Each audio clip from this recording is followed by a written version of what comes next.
الفاتحہ۔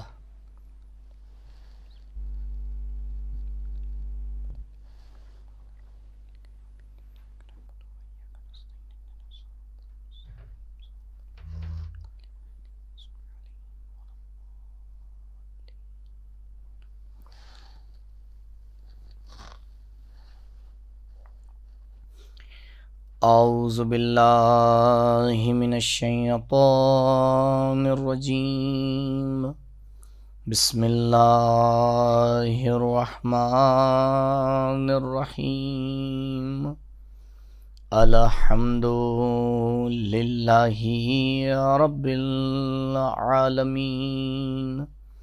بارئ الخلائق اجمعین، باعث الانبیاء والمرسلین، والصلاة والسلام علی طہ و یاسین، حبیب الہ العالمین، شفیع المذنبین، ابی القاسم المصطفى محمد، وعلى اہل بیتہ الطیبین الاطہرین المعصومین المظلومین، الذین اذهب اللہ عنہم الرجس وطہرہم تطہیرا،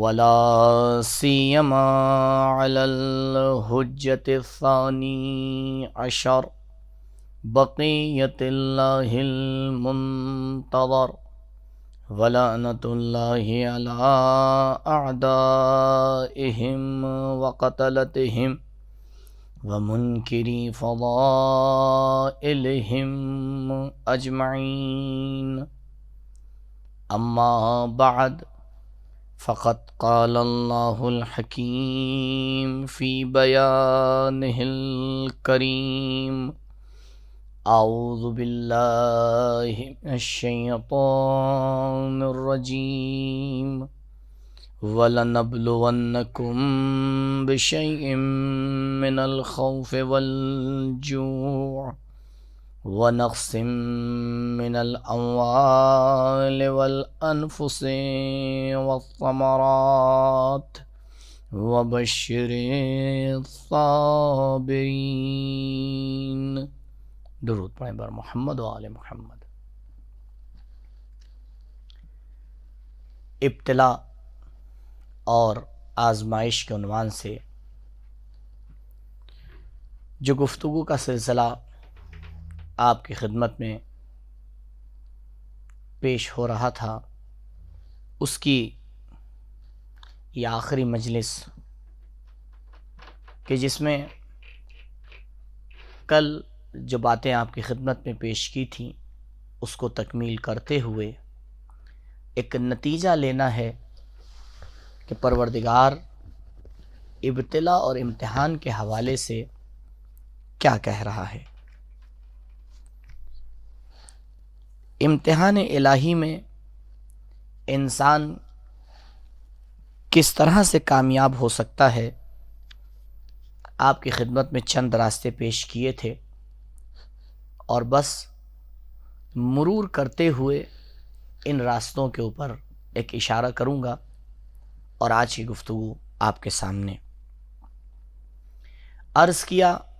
سورہ مبارک بقرہ کی آیت نمبر 155 اور 156 خود بتا رہی ہے کہ پروردگار امتحان بھی لیتا ہے اور امتحان میں کامیاب ہونے کا راستہ بھی کیا ہے۔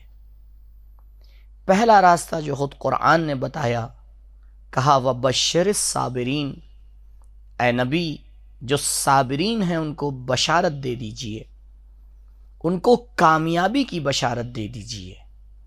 یعنی ہم بے شک امتحان لے رہے ہیں، لیکن اس امتحان میں وہی کامیاب ہو پائے گا جو صابرین میں ہوگا۔ اس کے بعد یہ وبشر الصابرین، یہ اشارہ ہے اسی بات کی طرف کہ پروردگار صبر کو بہترین ذریعہ بتا رہا ہے امتحان الہی میں کامیابی کا۔ عزیزوں، بسا اوقات ہم جلد بازی میں ایک فیصلہ لے لیتے ہیں، لیکن پتہ چلتا ہے کہ نہیں، یہ تو امتحان الہی تھا۔ ایک جوان جسے کسی کمپنی میں جوائن ہونے کے لیے انٹرویو دینا ہے، صبح 9 بجے اس کا انٹرویو ہے، پوری تیاری کرتا ہے اور صبح الارم لگا کے سوتا ہے کہ وقت پر اپنے کام کے لیے پہنچ جائے، لیکن کچھ ایسا ہوتا ہے کہ نہیں پہنچ پاتا، سو جاتا ہے۔ اب بار بار یہ اپنی قسمت کو برا کہہ رہا ہے، بار بار یہ اپنی قسمت کو برا کہہ رہا ہے، لیکن جب صبر کرتا ہے اور شاید جب آخرت میں اس کو پتہ چلتا ہے کہ اگر یہ اس وقت اپنے گھر سے نکلتا تو اس کی موت مقرر تھی، لیکن اس نے جو صدقہ دیا پروردگار نے اس کی بلا کو ٹال دیا، تو یہ بتائیں ایک نوکری کا نہ ملنا بہتر ہے یا موت کا آ جانا؟ بہت سی چیزیں ہمارے سامنے، کیونکہ اس کے پیچھے جو حکمت عملی کام کر رہی ہے ہمیں اس کا علم نہیں ہوتا، لہٰذا ہم نہیں جا سمجھ پاتے کہ اس میں کیا بھلائی ہے ہمارے لیے۔ صبر کرنے کے بعد بسا اوقات پروردگار انسان کو بتا دیتا ہے کہ یہ تیرا امتحان تھا کہ جس میں صبر کرنے کی وجہ سے تو کامیاب ہو گیا۔ دوسری چیز عرض کی کہ اس بات کے اوپر توجہ دے کہ یہ دنیا فانی بھی ہے اور پل بھی ہے۔ عرض کیا کہ سورہ مبارک بقرہ کی آیت نمبر 156 اسی بات کی طرف اشارہ کر رہی ہے کہ اذا اصابتہم مصیبہ قالوا انا للہ و انا الیہ راجعون، یہ انا للہ و انا الیہ راجعون کا جملہ اسی حقیقت کی طرف اشارہ کر رہا ہے کہ انسان اس دنیا کو فانی بھی سمجھ لے اور اس دنیا کو پل بھی سمجھ لے۔ اگر انسان اس دنیا کے پل ہونے کو نہیں سمجھ پایا، اگر انسان اس دنیا کے فانی ہونے کو نہیں سمجھ پایا، تو اس دنیا سے دل لگا لیتا ہے اور امتحان پروردگار میں فیل ہو جاتا ہے۔ میں نے لائٹ کی اور بلب کی آپ کی خدمت میں مثال دی تھی، انشاءاللہ آپ کو یاد ہوگی۔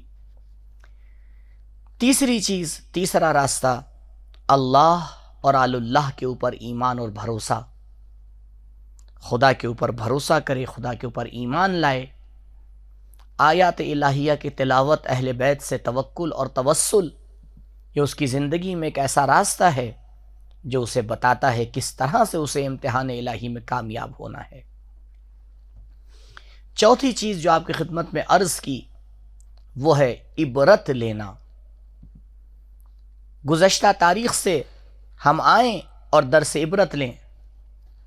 کتنا خوبصورت مولا متقیان علی ابن ابی طالب علیہ السلام ارشاد فرماتے ہیں، اے انسان، پروردگار نے تجھے 2 زندگیاں عطا نہیں کی ہیں کہ ایک زندگی میں تو تجربہ حاصل کر اور دوسری زندگی میں آئے اور اس تجربے کے اوپر عمل کر، بلکہ پروردگار نے تجھے ایک زندگی عطا کی ہے، لہٰذا جو گزشتہ قومیں ہیں ان کی زندگی کا مطالعہ کر اور ان کی زندگی سے تجربہ حاصل کر اور دیکھ کہ پروردگار نے ان کا امتحان کیسے لیا، پروردگار نے کس طرح سے ان کو اپنے امتحان میں مبتلا کیا اور ان قوموں نے کون سے راستے اپنائے کہ جس سے وہ کامیاب ہوئے اور کون سے راستوں کو چھوڑنے کی وجہ سے وہ امتحان الہی میں فیل ہوئے۔ پانچویں چیز، اس بات کے اوپر انسان توجہ دے کہ پروردگار ہر حال میں اس کو دیکھ رہا ہے۔ اگر انسان اس حقیقت کے اوپر ایمان لے آئے کہ کائنات میں جو کچھ بھی ہو رہا ہے وہ بعین اللہ ہے، وہ خداوند متعال کی نظروں کے سامنے ہے، تو اب مشکل کا برداشت کرنا اس کے لیے آسان ہو جاتا ہے، کیونکہ وہ یہ جانتا ہے کہ اس کے پروردگار کے سامنے یہ ہو رہا ہے۔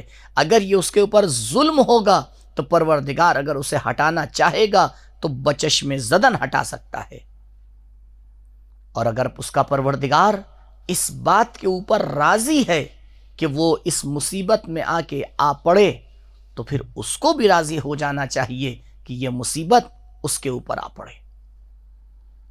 انسان اس لیے گھبرا جاتا ہے، اس لیے کبھی تذبذب کا شکار ہو جاتا ہے، اس لیے زبان کے اوپر غلط الفاظ جاری کر دیتا ہے، کیونکہ یہ نہیں سمجھ پاتا کہ جو مصیبت اس کے اوپر آ رہی ہے، جو امتحان پروردگار اس سے لیا جا رہا ہے، یہ امتحان پروردگار کی طرف سے ہے، کسی اور کی طرف سے نہیں۔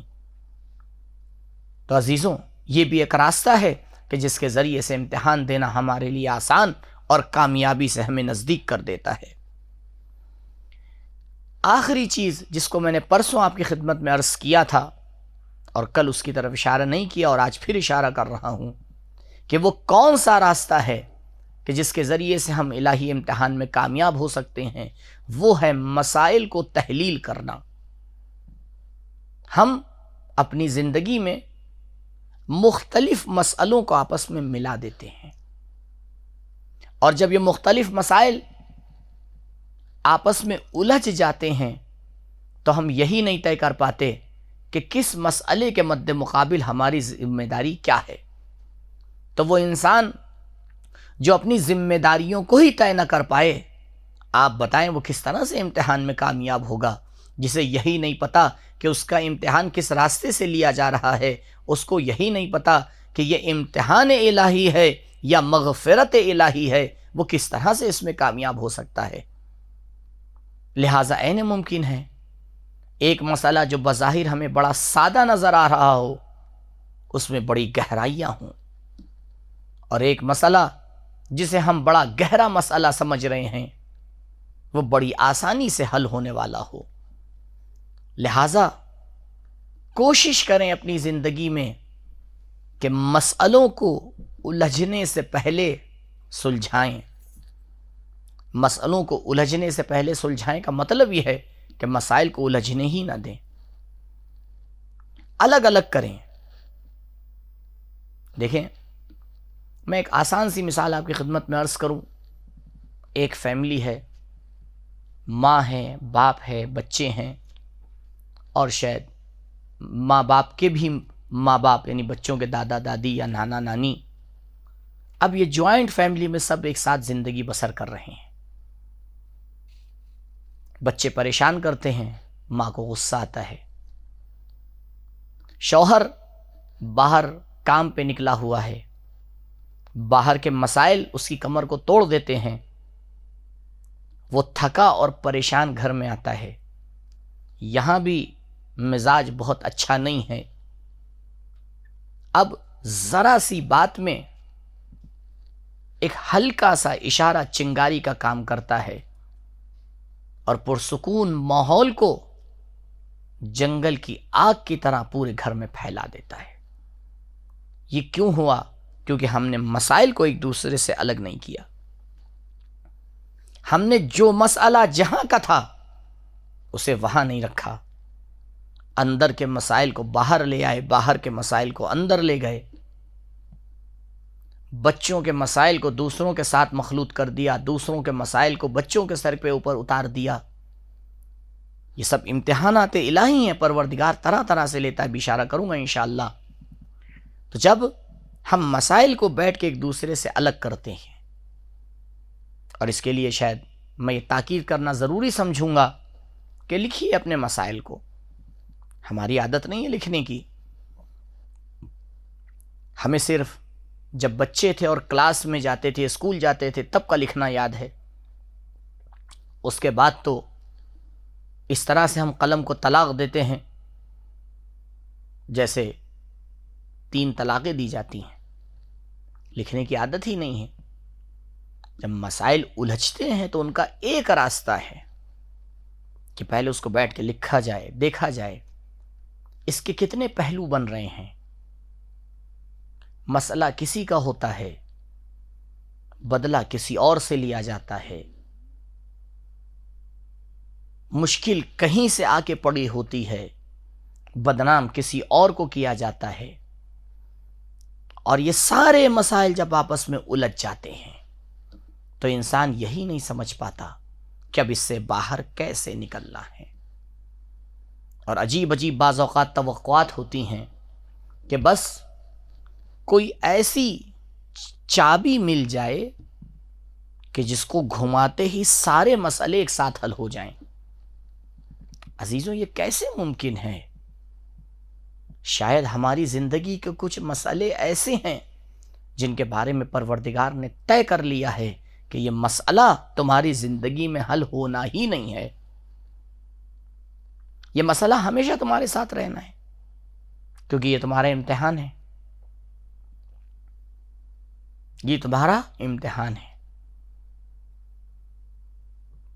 اگر ہم اس بات کو سمجھ جائیں تو پھر ہمارا برتاؤ دوسری طرح سے ہوگا۔ عزیزوں، آپ کے سامنے عرض کیا تھا کہ جب انسان اس نگاہ سے آ کے مسائل کو دیکھتا ہے تو اب اس کی اینک بدل جاتی ہے۔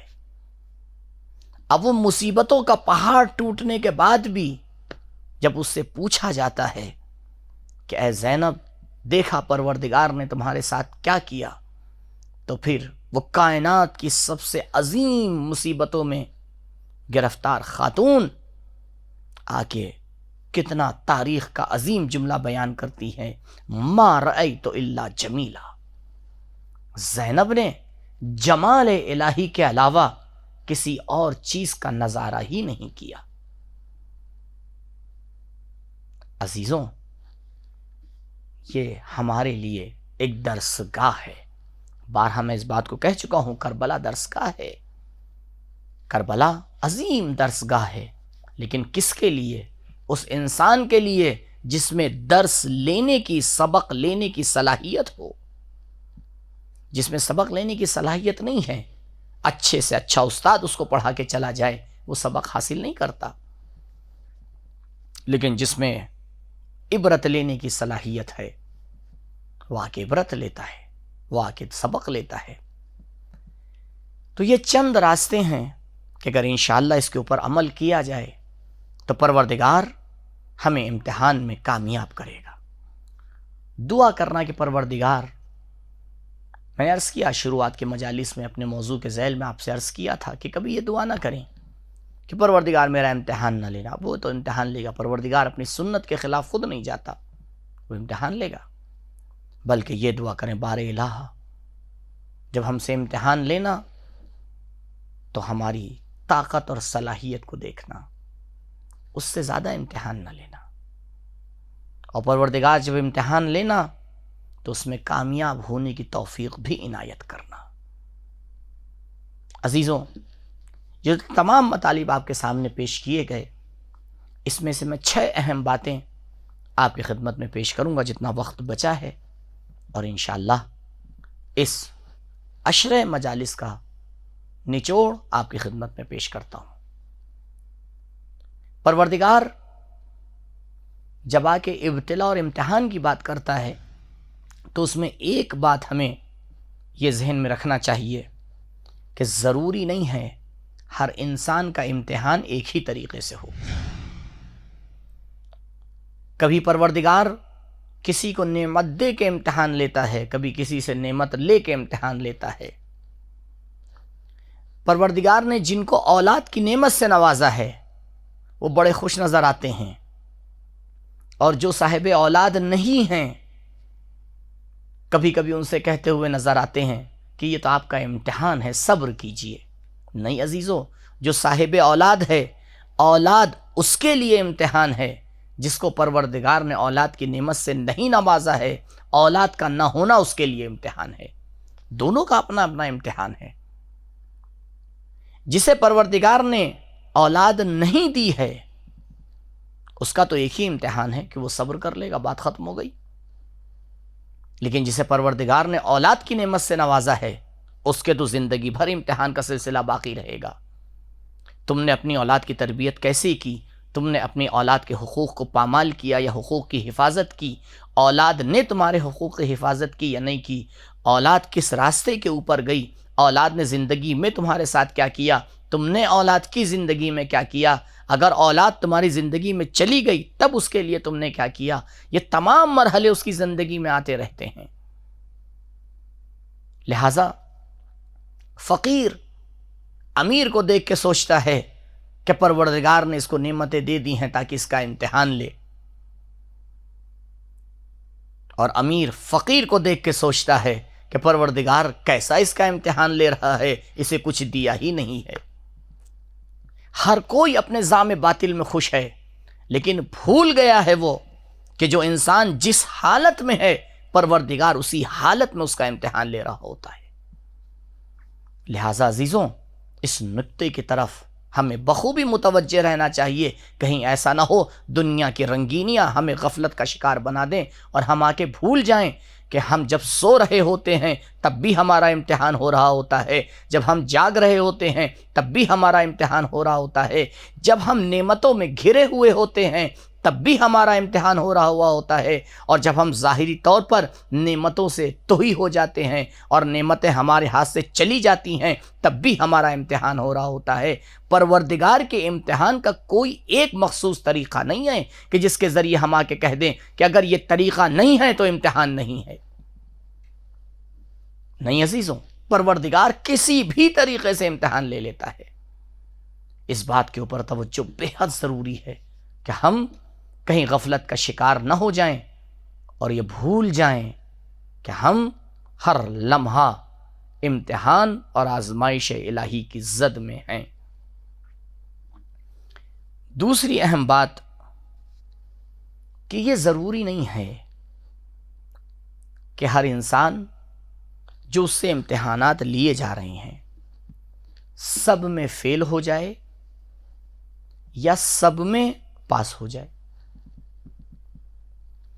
عین ممکن ہے کچھ امتحانوں میں پاس ہو جائے، کچھ امتحان ایسے ہوں کہ جس میں وہ درجہ مقبولیت تک نہ پہنچے۔ ابھی اپنی اپنی صلاحیت ہوتی ہے کہ انسان آ کے دیکھے اور اس بات کو سمجھے اور اپنی زندگی میں آنے والے اثرات کے اوپر غور کرے۔ یہ اثرات بتاتے ہیں کہ کس امتحان میں وہ انسان کامیاب ہو رہا ہے اور وہ کون سے امتحان ہیں جس میں وہ کامیابی کے قدم نہیں چھو پایا ہے۔ لہذا عزیزوں، اگر انسان کسی ایک امتحان میں کامیاب ہو گیا تو کہیں مغرور ہو کے یہ نہ سوچے کہ اب میں تمام امتحانوں میں کامیاب ہو جاؤں گا، اور اگر کسی ایک امتحان میں ناکامیاب ہو گیا تو کہیں مایوس ہو کر یہ نہ سوچے کہ اب تو میں کچھ کر ہی نہیں سکتا۔ اسی لیے پروردگار نے اپنی مرضی کو اور امتحان کے نتیجے کو چھپا کے رکھا ہے۔ کہا تم جب تک اس دنیا میں ہو میں امتحان تو لیتا رہوں گا، لیکن اس کا رزلٹ تمہارے سامنے پیش نہیں کروں گا، تاکہ تم یہ پتہ ہی نہ لگا پاؤ کہ کتنوں میں پاس ہوئے ہو کتنوں میں فیل ہوئے ہو، کیونکہ اس بات کا خطرہ ہے اگر تم پاس ہوتے رہو گے تو مغرور ہو جاؤ گے، اور اگر فیل ہوتے رہو گے تو نا امید ہو جاؤ گے۔ تو مغرور ہونا اور مایوس ہونا، پروردگار نے دونوں کی سرحدوں کو آ کے بچانے کے لیے انسان کو اس کی کامیابی کا علم ہی نہیں دیا، لیکن انسان خود اس بات کی طرف متوجہ رہے۔ تیسری چیز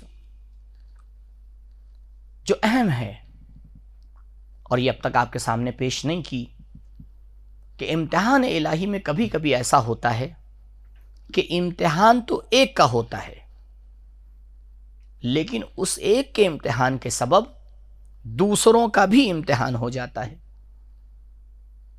یعنی کام ایک ہوتا ہے لیکن اس میں کئی لوگ امتحان الہی میں آ کے اس کی گرفت میں آ جاتے ہیں۔ سیدھی سی مثال دوں، ایک گھر میں ایک فیملی میں کسی کی ایک موت ہو جاتی ہے، کسی کا جوان بیٹا اس دنیا سے چلا جاتا ہے، تو سب سے پہلے تو یہ ماں باپ کا امتحان ہے۔ البتہ اس بات کو نظر میں رکھتے ہوئے کہ کسی کمی اور کسی گناہ کی سزا نہیں ہے، یہ میں پہلے یہ تفصیل سے آپ کے سامنے عرض کر چکا کہ پہلے ہمیں سمجھنا پڑے گا کہ جو مصیبت ہمارے اوپر آ رہی ہے اس کے پیچھے کون سا فلسفہ کام کر رہا ہے، اس بات کو، کیونکہ تفصیل سے آپ کے سامنے پیش کر چکا ہوں تو نہیں دہراؤں گا. تو اب یہ جو اولاد اس کی اس دنیا سے گئی تو اس کا امتحان ہوا، لیکن کیا یہ صرف اس کا امتحان ہے؟ نہیں، اس کے تمام رشتہ داروں کا امتحان ہے، اس کے پڑوسیوں کا امتحان ہے، اس کے دوستوں کا امتحان ہے. دیکھنا یہ ہے کہ جوان کی موت میں پڑوسی کا رویہ اس کے ساتھ کیا ہے، رشتہ داروں کا رویہ اس کے ساتھ کیا ہے، دوستوں کا رویہ اس کے ساتھ کیا ہے. پروردگار اب دوسروں کے بھی امتحان کا انتظام کر لیتا ہے اور آ کے دیکھتا ہے، یہ بتاؤ اگر یہی مصیبت تمہارے اوپر آتی تو تم اس میں کیا کرتے؟ کیا وہی رویہ اختیار کرتے جو اس کے لیے اختیار کر رہے ہو؟ لہٰذا عزیزوں، اگر کسی انسان کو امتحان الہی میں مبتلا دیکھیں تو یہ سوچ کے آگے نہ بڑھ جائیں کہ ہم اس سے کٹ چکے ہیں، ہمارا اس سے کوئی ربط نہیں ہے. صرف ہمیں اس بات کا علم ہو جانا کہ کوئی انسان مصیبت میں پڑا ہوا ہے، یہی ہمارا امتحان ہے، یہی ہمارا امتحان ہے. اگر ہمیں علم ہو گیا کہ کوئی انسان مصیبت میں گرفتار ہے، ہم اگر کچھ اس کے لیے نہیں کر سکتے تو کم سے کم اپنی زبان ہلا کر اس کے لیے دعا تو کر سکتے ہیں. اگر ہم نے اتنا بھی نہ کیا اور کل پروردگار نے ہم سے سوال کر لیا، اے انسان یہ بتا جب تجھے فلاں انسان کی مصیبت کا علم ہوا تھا تو میں تیرا بھی امتحان لینا چاہ رہا تھا، کیونکہ اگر تیرا مجھے امتحان نہ لینا ہوتا تو میں تجھے کبھی اس کا علم ہی نہ ہونے دیتا. یہ تجھے علم ہو جانا خود اس بات کی دلیل ہے کہ اب تو بھی امتحان کی کگار پہ کھڑا ہو چکا ہے. لہٰذا یہ نہ سوچیں. میں آپ کو بالکل تاریخ کی سب سے واضح مثال دیتا ہوں. کربلا کیا صرف امتحان تھا امام حسین علیہ السلام کا اور اصحاب حسینی کا؟ نہیں، کربلا تو جناب آدم سے لے کر آخری فرد تک جو اس دنیا میں آئے گی سب کے لیے امتحان ہے. جتنے انبیاء آئے سب کو کربلا کے بارے میں بتایا گیا. اے پروردگار کیوں بتا رہا ہے؟ شاید آواز آئے ان کو بتا کے دیکھنا یہ چاہ رہا ہوں کہ ان کے دل میں کتنی حسین کی محبت ہے. یہ تمہیں بتانا چاہ رہا ہوں. امام کے زمانے میں جتنے بھی لوگ ہیں ان کا امتحان ہے کربلا، کہ کتنے ساتھ دیتے ہیں کتنے دور رہتے ہیں. کربلا کے بعد امتحان ہے جو بعد میں آنے والے ہیں کہ ان کی ذمہ داریاں کربلا کو لے کے کیا ہے.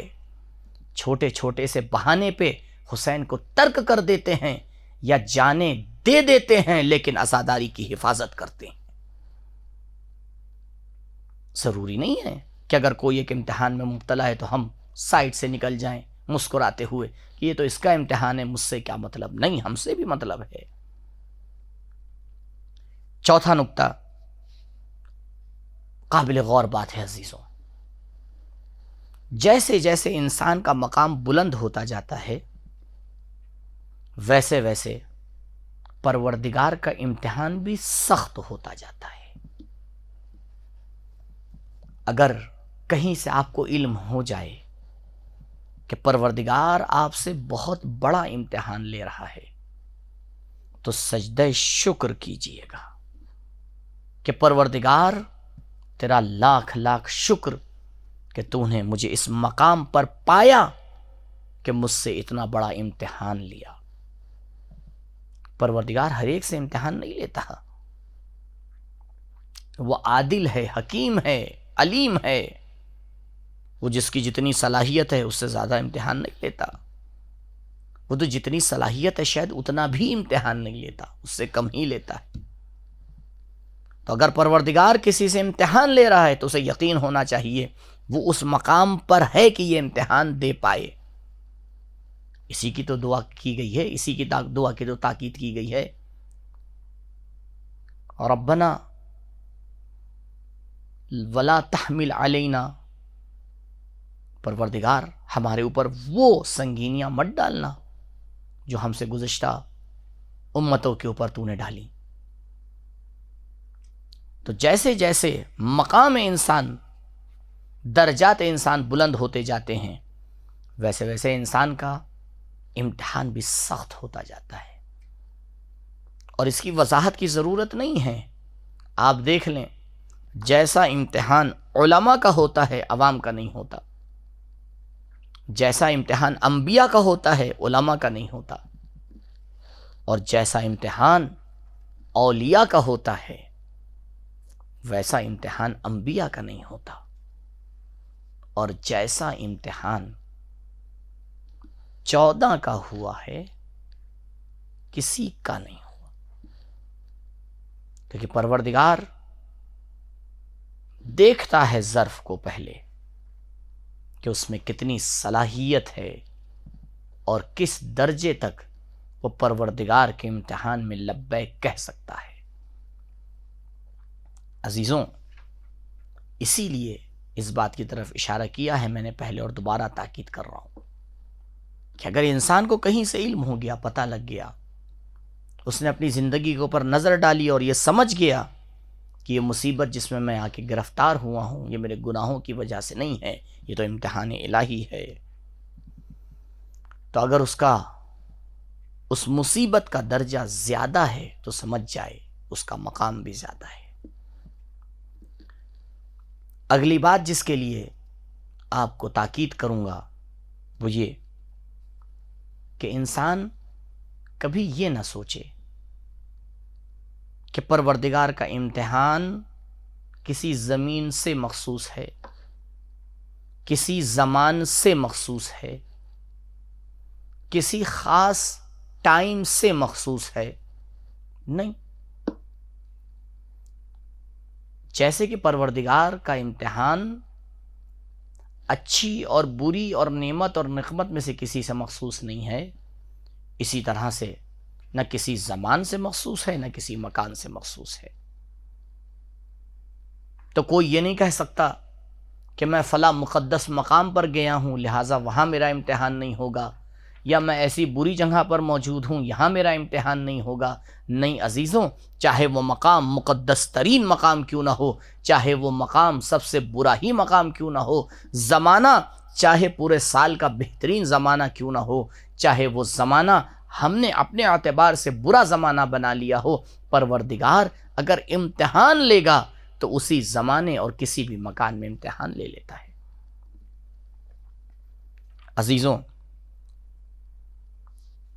آخری جو نکتہ آپ کی خدمت میں عرض کرنا ہے، ہمیں اس بات کے اوپر یقین کر لینا چاہیے. شاید ہمیں اس بات کے اوپر اتنا یقین نہیں ہوتا، لیکن اگر ہمیں اس بات کے اوپر یقین ہو جائے تو پھر ہم امتحان الہی میں شکوہ نہیں کریں گے. اگر ہمیں یہ یقین ہو جائے کہ انسان کے اندر چھپے ہوئے کمالات کو اجاگر کرنے کا سب سے بہترین ذریعہ امتحان ہے، اگر یہ اصل مسلم ہمارے دلوں میں اتر گیا تو پھر ہم اللہ کے امتحان کا انتظار نہیں کرتے، خود اپنا امتحان لیتے ہیں. آپ دیکھیں ہمارے علماء خود بخود، بعض آپ نے اسٹوڈنٹس کو دیکھا ہوگا نا، اب تو بہرحال دنیا ترقی یافتہ ہو چکی ہے، آن لائن ایگزامز ہوتے ہیں، اسٹوڈنٹ امتحان سے پہلے خود اپنا امتحان لیتا ہے. کیوں؟ تاکہ وہ اپنے آپ کو پرکھے کس درجے پر ہے. عزیزوں، امتحان بہترین طریقہ ہے جو انسان کے اندر چھپی ہوئی صلاحیتیں ہیں وہ باہر آ جائیں. انسان اس فرصت کو، اس ذریعے کو شکوہ و شکایت کر کے، اعتراض کر کے، اپنے ذہن کو خراب کر کے اس ذریعے کو آ کے برباد کر دیتا ہے. وہی انسان جو اس اللہ کی طرف سے دی ہوئی مصیبت کو امتحان سمجھ کر صبر کر کے چند قدم آگے بڑھ کے کمال تک پہنچ سکتا تھا، وہی اس میں ہائے ویلا کر کے اور اپنے آپ کو پریشانیوں میں ڈال کر خود بخود اس کو آ کے ضائع کر دیتا ہے. عزیزوں، اگر ہم یہ کہتے ہیں اور یہ مانتے ہیں کہ کربلا ہمارے لیے درسگاہ ہے، تو پھر اس بات کو بھی مانیے کہ کربلا میں جو امتحان ہوئے ہیں اس میں سے وہ امتحانات نعوذ باللہ کسی کے گناہ بخشوانے کے لیے نہیں تھے. حتیٰ جناب حر علیہ السلام، جناب حر میدان میں جانے سے پہلے بخشے جا چکے ہیں. امام نے آ کے ضمانت لی کہ اے حر، میں نے تمہیں معاف کیا، میرے خدا نے تمہیں معاف کیا. اب اس کے بعد جو بھی مصیبت آئے گی وہ امتحان الہی ہے، کیونکہ پروردگار انسان کے اندر چھپے ہوئے گوہروں کو اس کی تہ سے نکال کر باہر لانا چاہتا ہے، اور پروردگار نے اس کے لیے ایک بہترین راستہ امتحان بنایا ہے. وَلَنَبْلُوَنَّكُمْ، تاکید کر رہا ہے پروردگار کہ ہم تمہارا امتحان لیں گے. تاریخ مثال نہیں لا سکتی کربلا والوں کے امتحان کا. ہم یہ سمجھتے ہیں کہ وہاں پر جو امتحانات ہوئے وہ امتحانات صرف جنگ کے امتحان تھے. نہیں عزاداروں، وہ جنگ کے امتحان کے ساتھ ساتھ صبر کے بھی امتحانات تھے، اور یہ امتحانات بڑی آسانی سے حاصل نہیں ہوئے ہیں. سب سے بڑا امتحان انسان کی زندگی میں محبتوں کا امتحان ہوتا ہے. میں پہلے بھی آپ کی خدمت میں عرض کر چکا کہ پروردگار جب اس چیز کے ذریعے سے انسان کا امتحان لے تو پھر انسان کو سمجھنا چاہیے کہ امتحان کسی ادنا درجے کا نہیں ہے بلکہ اعلیٰ درجے کا ہے.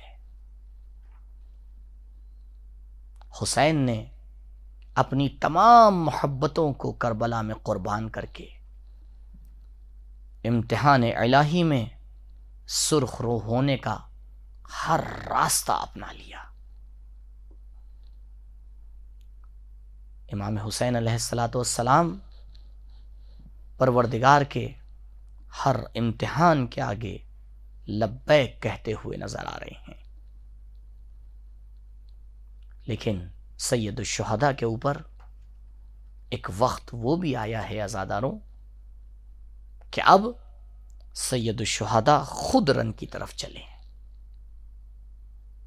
آپ سوچیں، ایک بار تصور کریں کہ جب امام حسین علیہ السلام خود رن کی طرف چلے ہوں گے تو خیمے میں بیویوں کا کیا عالم ہوا ہوگا. ہاں عزیزوں، عشرہ محرم اپنے اختتام پہ پہنچ گیا. ابھی چند دن پہلے ہی تو ہم نے چاند دیکھا تھا. ابھی چند دن پہلے ہی تو ہم نے اس بات کا اہتمام کیا تھا کہ محرم آ گیا. ابھی چند دن پہلے ہی تو ہم نے مجالس میں عام اور خاص طریقے سے شرکت کرنا شروع کی تھی. لیکن عزاداروں، لیجئے محرم کی آخری تاریخیں آ گئیں. عشرہ محرم اپنے اختتام پر پہنچ گیا. حسین خیام کے سامنے آ کے ایک بار آواز بلند کرتے ہیں، یا زینب یا ام کلثوم علیکن منی السلام. اے زینب و ام کلثوم، اے سکینہ و رقیہ، تمہارے اوپر حسین کا سلام. ہاں عزاداروں، یہ آخری فرد ہے جو اپنی شہادت کو پیش کرنے جا رہی ہے. لیکن ابھی حسین کا ایک امتحان بچا ہے. حسین مخدرات عصمت و طہارت سے ودا کر کے جب میدان کارزار میں پہنچے تو آپ جانتے ہیں جب جناب علی اکبر علیہ السلام کے مصاحب میں نے آپ کے سامنے پیش کیے تھے تو عرض کیا تھا کہ مقتل 2 رخصتیں لکھتا ہے، ایک جناب علی اکبر کا رخصت ہونا، ایک سید الشہداء کا رخصت ہونا۔ حسین اس طرح سے خیموں سے نکلے ہیں جیسے ایک بھرے گھر سے ایک جنازہ نکلتا ہے۔ ہاں عزادارو، حسین مقتل میں پہنچتے ہیں اور پہنچنے کے بعد فنظرا یمینا و شمالا، مقتل لکھتا ہے ایک مرتبہ حسین نے دائیں دیکھا، ایک مرتبہ حسین نے بائیں دیکھا۔ اے فرسان الحجا، اے میرے شیروں تم کہاں ہو؟ حسین نے چاروں طرف نظر دوڑائی اور اس کے بعد ایک آواز استغاثہ بلند کی، حل من ناصر ینصرنا، ہے کوئی جو حسین کی مدد کے لیے آ جائے؟ ہاں عزاداروں، حسین کی یہ آواز آج تک کائنات میں گونجتی ہوئی نظر آ رہی ہے۔ اے کاش انسان کے وہ کان ہوں جو حسین کی حل من ناصر کی آواز کو سن لے۔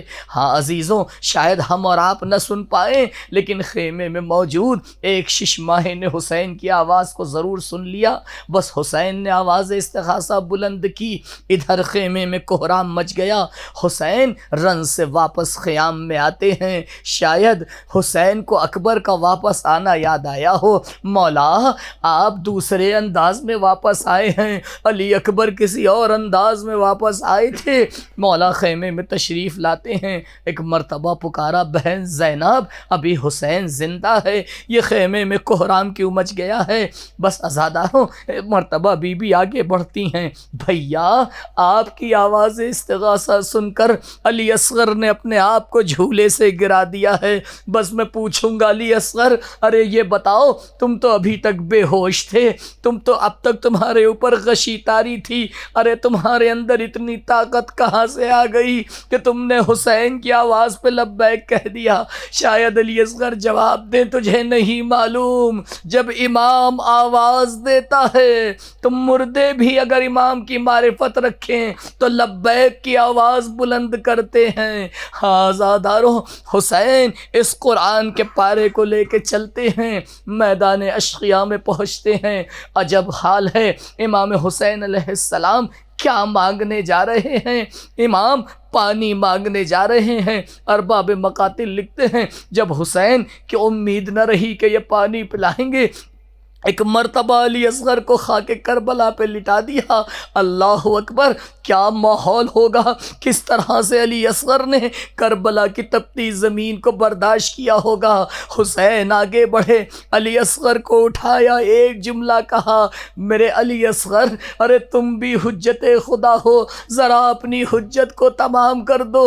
بس یہ جملہ علی اصغر کے کانوں سے ٹکرایا، ایک مرتبہ ذوالفقار علی اصغر چلی، سوکھے ہوئے ہونٹوں پہ زبان چلی۔ اللہ اکبر، محشر کا سما ہو گیا۔ ہاں عزاداروں، شہادت علی اصغر کے بعد حسین جب علی اصغر کو لے کے واپس آئے ہیں، نہ معلوم اس ننھی سی لاش میں کتنا وزن تھا۔ ارے یہ وہی حسین ہیں جو عباس کے بازو لا چکے ہیں، یہ وہی حسین ہیں جو علی اکبر کڑیال جوان کا لاشا لا چکے ہیں، ارے یہ وہی حسین ہیں جو قاسم کا پامال لاشا لے کے آئے ہیں، ارے یہ وہی حسین ہیں جو صبح سے لاشوں پہ لاشیں اٹھاتے آ رہے ہیں۔ لیکن نہ معلوم اس ننھی سی لاش میں کتنا وزن تھا کہ سید الشہداء جب خیمے کی طرف بڑھے تو مقتل لکھتا ہے، حسین انا للہ و انا الیہ راجعون کہتے ہیں، قدم آگے بڑھاتے ہیں، قدم پیچھے ہٹاتے ہیں، کسی طرح سے حسین خیمے کے در تک پہنچے، آواز دی، رباب آؤ اپنی امانت کو لے جاؤ۔ لیکن اس سے پہلے کہ رباب پہنچتی، سکینہ آگے بڑھی، بابا علی اصغر کو سیراب کر دیا، سکینہ پیاسی رہ گئی۔ شہنشاہ کربلا سرزمین کربلا پہ بیٹھے، ابا کا دامن ہٹایا، سکینہ نے چیخ ماری، ماں نے آواز دی، علی اصغر امثلو کا ینہر، کیا کربلا میں تجھ جیسے بھی نہر کیے جاتے ہیں۔ ألا لعنة الله على القوم الظالمين سيعلم الذين ظلموا أي منقلب ينقلبون إنا لله وإنا إليه راجعون رضا بقضائه وتسليما لأمره لا معبود سواك يا غياث المستغيثين